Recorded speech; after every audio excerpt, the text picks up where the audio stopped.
Good morning, Pat. This is the Rev here, and I want to apologize for the location.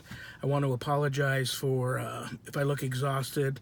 I am. I've been up all night on location here working a paranormal case, and we took a little break. I decided to come out to the car, do a brief piece for you. My wonderful assistant Patty's going to do the interview, and I hope that's okay. All right, give us a little background, name, age, education. I'm Reverend Shawn Patrick Whittington. I'm an ordained exorcism deliverance minister, advanced practice. I am also host of Vegas Supernatural Paranormal Radio, which airs every Monday night on kcorradio.com. I'm the co-founder of ghostbegone.biz, the ministry, with my wonderful wife Sharon, who's my paranormal partner in crime. And I am also a teacher in paranormal studies at the Worldwide Bible College and Theological Seminary. And I would have to say my biggest announcement this year is my first book on the paranormal is getting published, and it'll be out on St. Patrick's Day, March 17th of 2019. So the Whittington clan is very happy about that. Okay. Any pets or children? My wife and I just celebrated our 16th wedding anniversary, and we are both I'm 59 years old. We're both parents of two very large, furry, four-legged kids who live in a giant doghouse, and they allow my wife and I to live in it too. How they arranged for me to pay the mortgage is a mystery, but it is what it is. How many years of experience have you had in the paranormal? Worked my first case at the age of 12 at a haunted house my sisters lived in when they were in college, and so probably well over 40 plus years of actual in the field experience as a ghostbuster. And what experience sparked your interest in the paranormal? I saw a lot of ghosts when I was a little kid. It freaked me out. Didn't know how to handle it. Probably between the ages of 8 and 10, realizing they were ghosts. Confided in my mother. She knew I had a gift, as she did and as my older sisters did. She gave me the speech, the paranormal speech, that I would see a lot of ghosts in my life. Not to be afraid of them, that they're just people like you and I. They just don't have a body anymore. And if they appear to me, ask them what I can do to help. If I can help, great.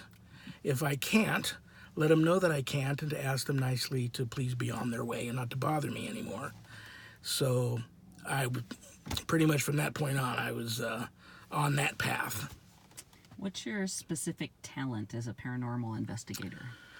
Specific talent. I would have to say my God-given discernment. I'm able to determine what we're up against at a haunted location, whether it be residual or intelligent, non-human entity, or, God forbid, something darker and more malevolent like the demonic. So, on that note, what's the scariest or most unique or most amazing paranormal experience you've had? I could answer all of those, but I think I'm going to go with scariest because that doesn't seem to be something that's being hammered home a lot to the next generation of Ghostbusters nowadays. My wife and I are both survivors of severely violent demonic attacks. She was lucky to survive hers. I was also almost died during mine, and it was so frightening that I actually left the field of paranormal research for about a year with no intentions on coming back. But one day a pastor friend of mine brought me a case that I just couldn't pass on. It was one of those cases, and it was a family in need, and I needed to help. So once again, I was drugged back in, kicking and screaming. So what have you learned from your involvement in the paranormal? There are no experts. Nobody knows it all. Nobody has all the answers, including me.